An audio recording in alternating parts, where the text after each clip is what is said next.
Hello students, आप लोग कैसे? उम्मीद करता हूँ आप लोग काफ़ी अच्छे से होंगे, अपने एग्ज़ाम की तैयारी करेंगे। तो आज हम पढ़ने वाले हैं लाइन एंड एंगल्स, हमारे पास क्लास 9th का मैथ्स का एग्जाम्पल नंबर 3 हम पढ़ने वाले हैं। ठीक है, तो इस क्वेश्चन को ध्यान से सुने, ध्यान से देखें मतलब, और सुने भी।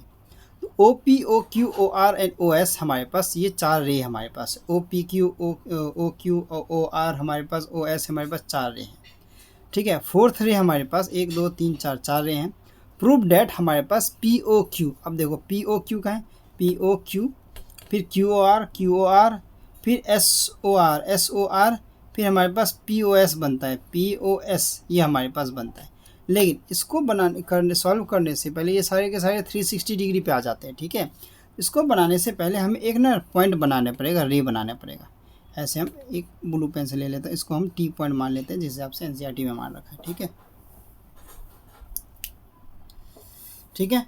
फिर हम आगे बढ़े हैं तो हमारे पास क्या आता है, अब इसमें को हमने जो रे बनाया ना उसको हमें लिखना भी होगा, उसको हमें लिखना होगा। ठीक, लेट अस, ठीक है, लेट अस क्या प्रोड्यूस प्रोड्यूस हमारे पास रे ओ क्यू रे को प्रोड्यूस करेंगे। Late us produce ray O Q backward word to a point, to a point. हमारे पास कौन से पॉइंट पे प्रोड्यूस करेंगे हम? पॉइंट पे, हमारे पास टी पॉइंट पे, पॉइंट टी। ठीक है, ये हमने प्रूव किया, प्रोड्यूस किया किस पे? ये हो गया हमारे पास। ठीक है, अब हम सॉल्यूशन यहाँ से स्टार्ट कर सकते हैं इजीली। अब ध्यान से एक एक स्टेप देखते जाना है, ध्यान से एक एक स्टेप देखते जाना है। अब कैसे देखो, अब हमें सबसे पहले लिखना है कि रे, कौन सा रे? रे ओ हमारे पास किसके साथ? पहले ओ पी वाले को मान लेते हैं हम, पहले O P stand on line. अब लाइन तो बन गया ना हमारे पास, क्यू कौन सा लाइन बना? टी ओ क्यू लाइन बन गया, तो लाइन टी ओ क्यू बन गया हमारे पास, ये चीज़ आ गया हमारे पास। ठीक है, अब हम इस लाइन के ऊपर जो एंगल है ना उसको लिख लेते हैं। तो एंगल कौन कौन से हैं हमारे पास? T O P top plus angle हमारे पास पी ओ क्यू एंगल आ गया। इन दोनों का सम कितना होता है? 180 डिग्री बाय लीनियर पेयर से, 180 डिग्री बाय लीनियर पेयर से। ठीक है, ये चीज़ हो गया हमारे पास। इसको हम क्या मानेंगे? फर्स्ट इक्वेशन मानेंगे। ये चीज़ याद रख लेना हमारे पास। अब आगे हम चलें तो हमारे पास कौन सा रे आ जाता है? अब रे हमारे पास, रे सारे जितने भी हैं उसको हम लिख लेंगे, रे ओ एस। इसके बाद हमारे पास ओ एस मान लेते हैं इसको हम। ठीक है, इसको हमें नहीं मानना ना, क्योंकि ओ एस हमारे पास आ गया। ओ एस हमारे पास स्टैंड है, स्टैंड्स ऑन लाइन। कौन सा हमारे पास? सेम लाइन, वही टी ओ क्यू पे। अब देखो यहाँ पे ओ एस पे हमारे पास, अब यहाँ पे कौन कौन से एंगल बन रहे हैं हमारे पास? एक तो टी ओ एस बन रहा है, टी ओ एस बन रहा है, प्लस ये रे बने हैं हमारे पास टी ओ एस के बाद हमारे पास एस ओ क्यू बन रहा है, एस ओ क्यू बन रहा है हमारे पास, एंगल एस ओ क्यू। अब क्यू बन रहा है, ऐसे ध्यान से देखना, अभी रुक जाओ। ये दोनों 180 डिग्री हो गया हमारे पास, ये चीज़ हो गया।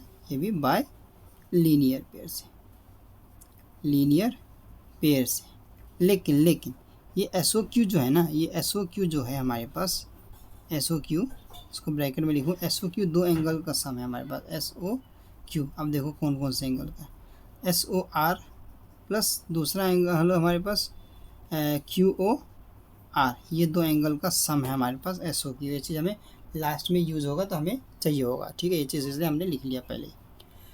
आगे चले तो हमारे पास इसमें क्या आ गया, इसमें हम आगे चले तो हम इसको सेकंड इक्वेशन मानना था हमें, ये सेकंड इक्वेशन हो गया हमारे पास। ठीक है, अब आगे चलते हैं हमारे पास, तो हमारे पास क्या आ गया, तो सेकंड इक्वेशन के बेसिस पे ही हमारे पास क्या आ गया, एंगल टी ओ एस जो है हमारे पास क्या हो जाएगा, प्लस हमारे पास किस फॉर्म में चलेगा, एस ओ आर हो जाएगा, प्लस क्यू ओ आर हो जाएगा। ठीक है, इक्वल टू 180 डिग्री हो जाएगा हमारे पास बाय लीनियर पेयर। ये तो हमने लिखा ही था ना ऊपर, ये चीज़ हमारे पास, ये लीनियर पेयर नहीं, इस इक्वेशन के बेसिस पे हमने लिखे, यही वाले का यही, क्योंकि इसको हमने इसमें प्रूव किया है। ठीक है, अब हम क्या करेंगे, ऐड करेंगे।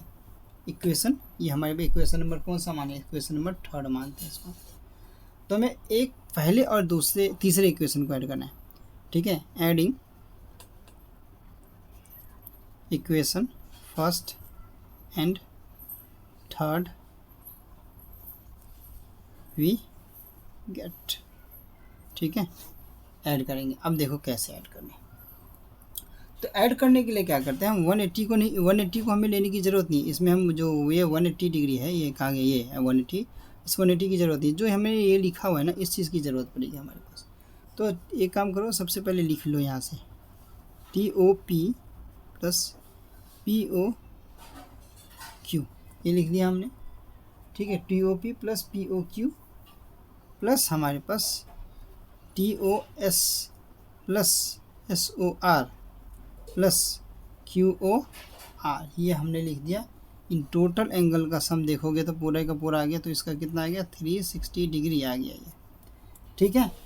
अब एक चीज़ ध्यान रखना है हमारे पास, क्या आ गया, अब एक एक एंगल चेक कर लो। TOP फिर POQ हमारे पास क्या है, POQ यहाँ से आ गया हमारे पास, फिर TOS आ गया, TOS का है हमारे पास, TOS, यानी टी के साथ वाला जितना भी एंगल है वो हमें एलिमिनेट कर देने, सारे के सारे हटा देने। फिर SOR हमारे पास आ गया, SOR हमारे पास, यहाँ पे भी SOR, फिर QOR हमारे पास है, QOR भी हमारे पास है, QOR का है हमारे पास, QOR आ गया हमारे पास।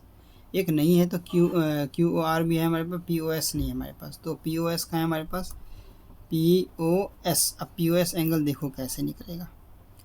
अब हमारे पास एंगल POS जो है ना, दो एंगल का सम होता है, कैसे, एंगल TOP टॉप प्लस हमारे पास एंगल SO, ये दो टॉप, TOP हो गया, एक TOS आ गया, TOS टॉस, दोनों एंगल TOS, ठीक है। तो एक एंगल ये रही हमारे पास, एक एंगल ये रही, तो इसको हटा के हमारे पास क्या करना है, इसको लगा देना है हमारे पास, ठीक है। तो एंगल क्या आ गया, एंगल अब हमारे पास क्या आएगा, POS आ जाएगा, प्लस एंगल POQ आ जाएगा, प्लस एंगल SOR आ जाएगा, प्लस एंगल QOR आ जाएगा। ये हमारे पास 360 डिग्री एंगल हो जाएंगे। अब एक एक एंगल चेक कर लो, POS POQ SOR QOR सारे एंगल हैं, यानी कि हमारे पास प्रूव हो गया, हमारे पास 360 डिग्री होगा, ठीक है। ये हमारा सॉल्यूशन था किसका, ठीक है। ये चीज़ हमें ध्यान रख लेना है, ठीक है। तो ये सॉल्यूशन आप लोगों को कैसा लगा एग्जाम्पल 3 का, हमें कमेंट सेक्शन में ज़रूर बताएं, और फिर हम मिलते हैं किसी नए लेक्चर के साथ। तब तक के लिए thank you and good bye.